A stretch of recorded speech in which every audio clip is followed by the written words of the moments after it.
प्रिय श्रोता आपण समस्त को नमस्कार। आज शिक्षा मध्य को आपण समस्त को स्वागत जनाए। आज शीर्षक है धर्म कौन, व्हाट इज रिलीजन बा धर्म कौन। वास्तव में धर्म कौन आज आमे आलोचना करिबा। धर्म कौन अटे आपण मानक चतुर्पार्श्वर बा मानक समस्त चतुर्पार्श्वर यही धर्म बहुत बड़ तर्कर विषय होइछि, वितर्कर विषय होइछि, आलोचनार विषय होइछि, मध्य द्वंद्वतार विषय रही। प्रकृत में धर्म कौन अटे या शिखिबा निमंते आसंतु आमाने केतोटी उदाहरण नेबा ओ तो मध्य दे आमाने शिखिबा। आप मानकर बहुमूल्य समय आपण मानक निवेदन करुच्ची, ध्यानर सहित टिके शुणंतु, विवेचना करंतु, आप मानकर बुद्धि ज्ञानर सहित टिके भाबंतु, आ उपयुक्त विषय सबु विवेचना करिके जदि उपयुक्त लागिला शिक्षाटी ताहा निश्चय ग्रहण करंतु ओ अन्य मानक मध्य शेयर करिबा पई भूलंतु नाही। तो प्रिय श्रोता माने आज आमने चिंता करिबा धर्म कौन। आसंतु गोटे उदाहरण मान नेबा। दुई जन धार्मिक कौन केबे लड़ाई झगड़ा करिवे। प्रश्नटा होउछि दुई जन धार्मिक केबे लड़ाई बा झगड़ा करिवे कि लड़ाई करिवे कि। प्रश्नटा पुनर्बार भल मन दे शुणंतु। दुई जन धार्मिक केबे लड़ाई करिवे बा झगड़ा हेबे कि। उत्तर विवेचना करिके आपण मानक निकटरे रखंतु। मु आपण मानक अधार्मिक मानक लड़ाई झगड़ा विषय कहू नाही, धार्मिक व्यक्ति मानक विषय कहूची कि दुई जन धार्मिक व्यक्ति से माने झगड़ा करिवे कि बा झगड़ा हेबे कि बा लड़ाई करिवे कि। आपण जदि कहिबे हाँ हेले से माने कि परिधार्मिक हेले। जदि दुई जन धार्मिक बोली निजको कहउछंती, जदि से माने झगड़ा हेउछंती ताइले केमिति से माने झगड़ा होउछंती। धर्म भीतर केबे भी डिविजन आसीबो नाही। आपण लाइट को दी भाग करि पारिबे नाही, केबे भी नाही। देखंतु धर्म ए प्रकार एक विषय जहाको आमानकु सूक्ष्म भावरे विचार करिबाकु पड़िबो ओ आम समस्त पाखरे हिताहित बुद्धि ज्ञान अच्छे। किए जे पाठ पढ़ला तार बेसी बुद्धि ज्ञान हैला ए कथा केबे मध्य ग्रहण करंतु नाही। तार गोटे ही मुंड अटे, समस्त गोटे ही मुंड अटे। निज निजर मुंड को आमाने व्यवहार करिबा दरकार। निज निजर बुद्धि ज्ञान को आमाने स्वाधीन भाव रे गोटे विषय को आमाने परखिबार आवश्यकता अछि, विचार करिबार आवश्यकता अछि, चिंता करिबार आवश्यकता अछि, विवेचना करिबार आवश्यकता अछि। दुई जन धार्मिक माने केबे मध्य लड़ाई झगड़ा करिवे नाही।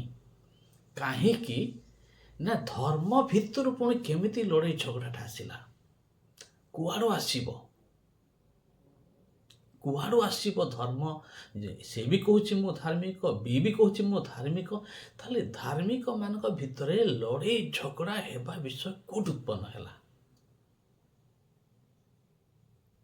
भल मनरे सुनंतु, भल मनरे विवेचना करंतु, आउ उत्तम विषय को ग्रहण करंतु। आपण मानक समस्त पाखरे बुद्धि आउ ज्ञान अच्छे।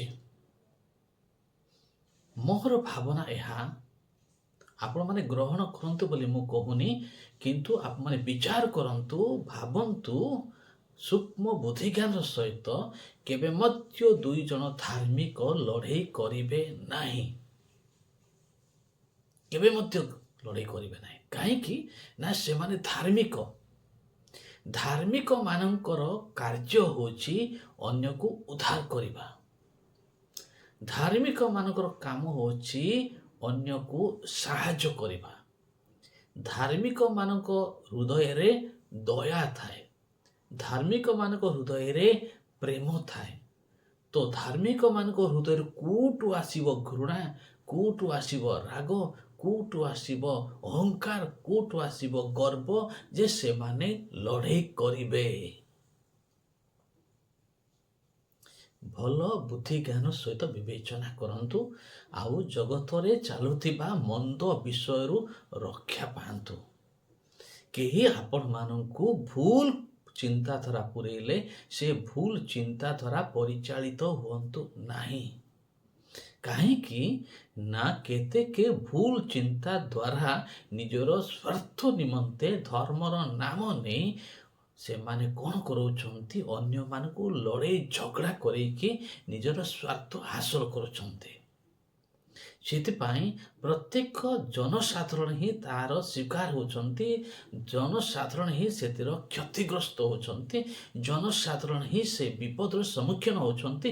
ସେମାନେ ହିଁ ଧ୍ୱଂସ ହେଉଛନ୍ତି। କିନ୍ତୁ ଯେଉଁମାନଙ୍କର ଏ ଧର୍ମ ନାମରେ ଯେଉଁ ନିଜର ସ୍ୱାର୍ଥ ହାସଲ କରିବା କଥା, ସେମାନେ ସ୍ୱାର୍ଥ ହାସଲ କରିସାରିଛନ୍ତି। ସେଥିପାଇଁ କେବେ ମଧ୍ୟ ଦୁଇ ଜଣ ଧାର୍ମିକ ଲଢ଼େଇ ଝଗଡ଼ା କରିବେ ନାହିଁ ବା ଲଢ଼େଇ କରିବେ ନାହିଁ। କାହିଁକି ନା ଧର୍ମ ଲଢ଼େଇ କରିବା ବିଷୟ ଶିଖାଏ ନାହିଁ। ଧର୍ମ ଯୁଦ୍ଧ କରିବା ବିଷୟ ଶିଖାଏ ନାହିଁ। ଧର୍ମ କ୍ଷମା ଦେବା ବିଷୟ ଶିଖାଏ। ଧର୍ମ ପ୍ରେମ କରିବା ବିଷୟ ଶିଖାଏ। ଧର୍ମ ସାହାଯ୍ୟ କରିବା ବିଷୟ ଶିଖାଏ। ଆଉ ସର୍ବଶେଷରେ ଧର୍ମ କାହା ପାଇଁ ହେଇଛି? ମଣିଷମାନଙ୍କ ପାଇଁ ହେଇଛି। ମଣିଷକୁ ଠିକ୍ ରାସ୍ତା ଦେଖାଇବା ପାଇଁ ଧର୍ମ ହେଇଛି। ଭୁଲ ରାସ୍ତା ଦେଖାଇବା ନିମନ୍ତେ ଧର୍ମ ହେଇ ନାହିଁ। ଏହାକୁ ଆମେ ଭଲ ଭାବରେ ବିବେଚନା କରିବାର ଅଛି ଉତ୍ତମ ବିଷୟ ଗ୍ରହଣ କରିବା ନିମନ୍ତେ। ପ୍ରିୟ ଶ୍ରୋତାମାନେ, ଚତୁଃପାର୍ଶ୍ୱରେ ଘଟୁଥିବା ଘଟଣା ଗୁଡ଼ିକ ଏହି ଧର୍ମ ନାମରେ ସମାଜକୁ ବିଶୃଙ୍ଖଳିତ କରୁଅଛି। କାହା କାହା ଜୀବନକୁ ନଷ୍ଟ କରୁଛି। ଅନେକଙ୍କୁ ଧ୍ୱଂସ ଆଡ଼କୁ ଠେଲି ଦେଉଛି।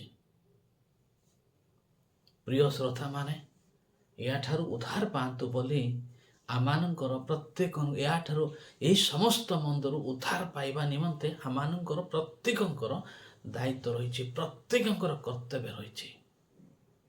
ପ୍ରିୟ ଶ୍ରୋତାମାନେ, ଦୁଇ ଜଣ ଅଧାର୍ମିକ ଲଢ଼େଇ କଲେ ସେଟା ଗ୍ରହଣୀୟ ଯୋଗ୍ୟ ଅଟେ।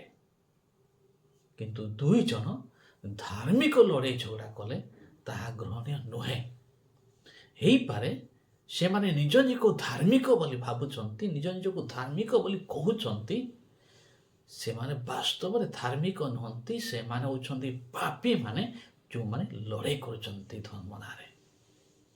ତ ସେଥିପାଇଁ ଆପଣଙ୍କର ଆଉ ମୋର ଗୁରୁତ୍ୱପୂର୍ଣ୍ଣ ଦାୟିତ୍ୱ ହେଉଛି ଆମମାନେ ସେ ପ୍ରକାର ଚିନ୍ତାଧାରାରୁ ବାହାରେ ଆସିବା। ଧର୍ମ ମଣିଷ ନିମନ୍ତେ ହେଇଛି। ଧର୍ମ ବଞ୍ଚେଇବା ନିମନ୍ତେ ହେଇଛି। ଧର୍ମ ମାରିବା ନିମନ୍ତେ ହେଇ ନାହିଁ। ପ୍ରିୟ ଶ୍ରୋତାମାନେ, ଏହା ନିରାଟ ସତ୍ୟ ଅଟେ ଯେ ଧର୍ମ ଏକ ବଚନ ଅଟେ। ଯେମିତି ଆଲୁଅ ଗୋଟିଏ, ଅନ୍ଧାର ଗୋଟିଏ, ଧର୍ମ ଗୋଟିଏ, ଅଧର୍ମ ଗୋଟିଏ, ସେପରି ଏସବୁ ଯାକ ଗୋଟିଏ ଗୋଟିଏ। ଧର୍ମ ରାଜନୈତିକ ଦଳ ପରି ନୁହେଁ। ଏହା ସମ୍ପୂର୍ଣ୍ଣ ସତ୍ୟ ଅଟେ। ଧର୍ମ ରାଜନୈତିକ ଦଳ ପରି ନୁହେଁ। ଯେପରି ଅନେକ ରାଜନୈତିକ ଦଳ ଗୁଡ଼ିକ ଅଛି। ଜଣେ ବ୍ୟକ୍ତି ଯଦି ଏଇ ଦଳ ଛାଡ଼ିଲା ମାନେ ସେ ଦଳକୁ ଯାଉଛି, ସେ ଦଳ ଛାଡ଼ିଲା ମାନେ ବି ଦଳକୁ ଯାଉଛି। ଏପରି ଯେଉଁ ହେଉଛି, ସେଥିପାଇଁ ଏ ଧର୍ମ ବି ସେପରି ନୁହେଁ। ଯଦି ଧର୍ମ ସେପରି ହେଇଛି ତାହେଲେ କେବଳ ହିଂସା ଓ ଅନିଷ୍ଟ ନିମନ୍ତେ ହେଇଛି। କିନ୍ତୁ ବାସ୍ତବରେ ଧର୍ମ ତାହା ନୁହେଁ। ଧର୍ମ ଏକ ବଚନ ଅଟେ। ଧର୍ମ ଅନ୍ୟକୁ ଉଦ୍ଧାର କରିବା, ଅନ୍ୟକୁ ରକ୍ଷା କରିବା ଅଟେ।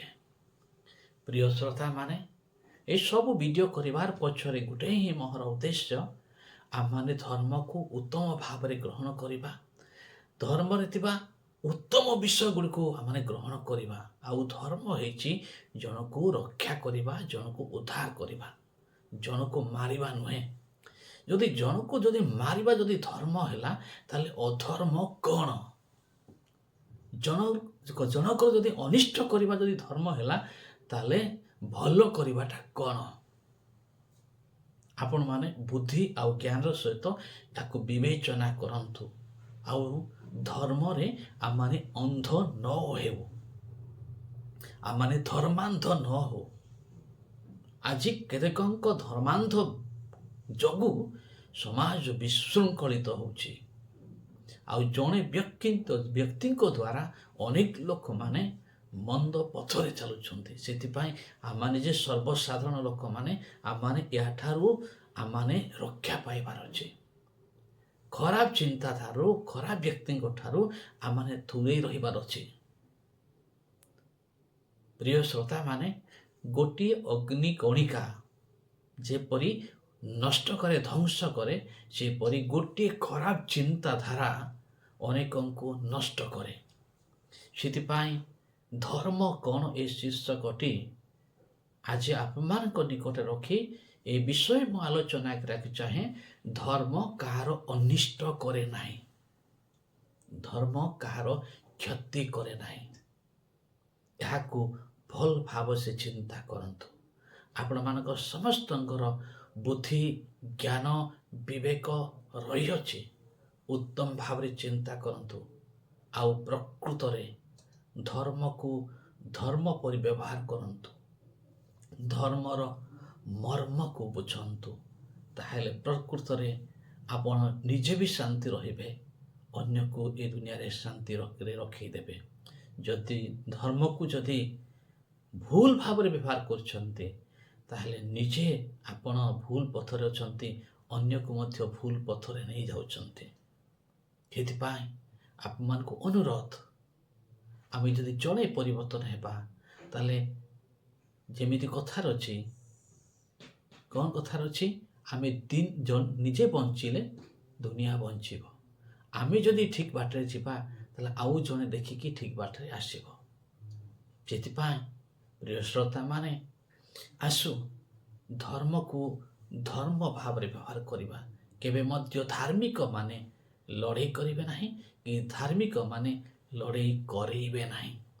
ସେ ସମସ୍ତ ମନ୍ଦ ପଥରୁ ଆସୁ ଆମେ ଅଟକିବା।